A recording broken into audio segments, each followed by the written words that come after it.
कुछ लोग ना बहुत ज़्यादा डिमोटिवेट हो जाते हैं कि उन्होंने कुछ काम करा, जी। उसके बाद वो सक्सेसफुल नहीं हो पाया, वो हम्म। फेल हो गए, एक बार दो बार फेल हो गए, हम्म। उसके बाद वो डिमोटिवेट हो जाते हैं कि जी। मुझसे ये होगा ही नहीं। जी। तो आप कुछ स्ट्रैटेजीज ऐसी बता सकते हो कि उन लोगों को वापस सेल्फ मोटिवेट कैसे कर सकते हैं, या आपके चैनल के थ्रू, या कुछ ऐसी स्ट्रैटेजीज जो आप डिस्कस ट्रू। कर सकें।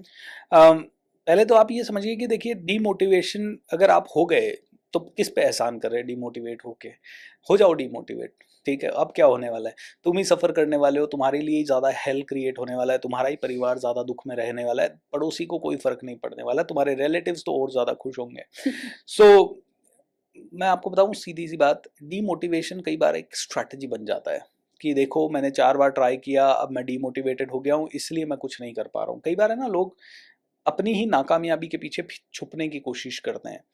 सो जितने भी लोग डीमोटिवेटेड है, पहली चीज भैया अपने आप से है ना एक पेपर पे लिखो डीमोटिवेट होके क्या उखाड़ लोगे।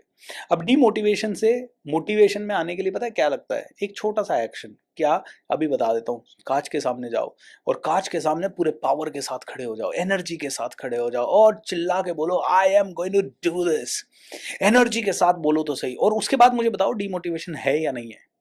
The moment the person is taking some action from the body, ये फिजिकल स्टेट जब होगी ना तो आदमी कभी डिमोटिवेटेड नहीं हो सकता। आदमी डिमोटिवेटेड होने के लिए उसको बॉडी से क्या करना पड़ता है, कंधे झुकाने पड़ते हैं, सर नीचे करना पड़ता है, मैं डिमोटिवेटेड हूँ, चेहरे की स्माइल।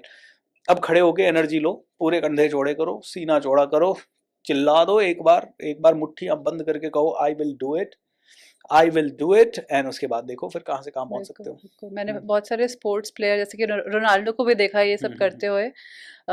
गोल मारने से पहले वो अपने आप को बोल रहा था I am the best, I am I the am the best, I best, can do yes, it. और वो एब्सोल्युटली, गोल उसने स्कोर किया था। सो आपने एब्सोल्युटली। बहुत अच्छी बात शेयर करी। एक हाइपोथेटिकल क्वेश्चन है मेरा। जी। सपोज एक बंदा लास्ट बिल्डिंग के ऊपर चढ़ चुका है, जी। सुसाइड करने जा रहा है, वो जी।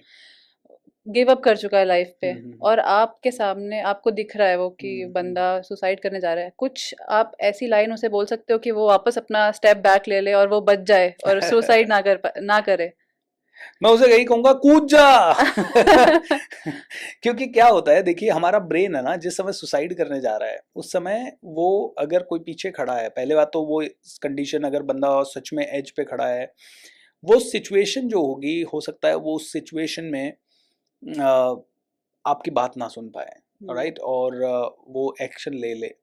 एक्शन ले ले तब तो बात है, लेकिन उसके एक्शन लेते समय ये समझिए उसके ब्रेन में एक लूप चल रहा है, मेरी ज़िंदगी में कुछ अच्छा नहीं चल रहा है, मुझे मर जाना चाहिए, मुझे मर जाना चाहिए।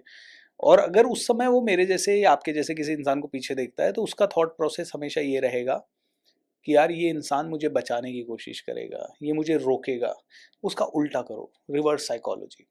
रिवर्स साइकोलॉजी से क्या है कि वो जो एक्सपेक्ट कर रहा है वो पैटर्न पे एकदम से ब्रेक लगा, वो सोचेगा क्या सुना मैंने, कूद जा, अरे what what are you saying, तुझे तो मुझे बचाना चाहिए, तू कह रहा कूद जा, हाँ भाई कूद जा। और उसके बाद अगला सेंटेंस जो बोलो वो बड़ा मोटिवेटिंग होना चाहिए। जैसे एक लड़का मेरे पास आया रात को डिप्रेस होते हुए, रात को 10 बजे 10:30 बजे, बोला सर मेरी तो ज़िंदगी ख़राब हो गई है, मेरी जॉब ही नहीं लग रही है, मैं नकारा हूँ, 50 इंटरव्यू दे चुका हूँ, फेल हो रहा हूँ, ऐसा हो रहा है वैसा। मैंने कहा तो मर जा, फांसी पे लटक जा। बोला क्या बात कर रहे हो, मैंने तो आपसे मोटिवेशन की उम्मीद की थी। मैंने कहा भाई तो अपनी मम्मी के सर पे हाथ रख के कसम खा के कल से तू जिएगा तो सूरमा की तरह जिएगा। तेरी वाइफ को जाके प्रॉमिस करके आ कि तेरा पति हीरो है एंड तेरे सारे सपने पूरे करेगा, और या फिर मम्मी को आज बता दे कि तुम्हें जिंदगी में कुछ भी अच्छा नहीं कर सकता तुम्हारा बेटा, और लटक जा।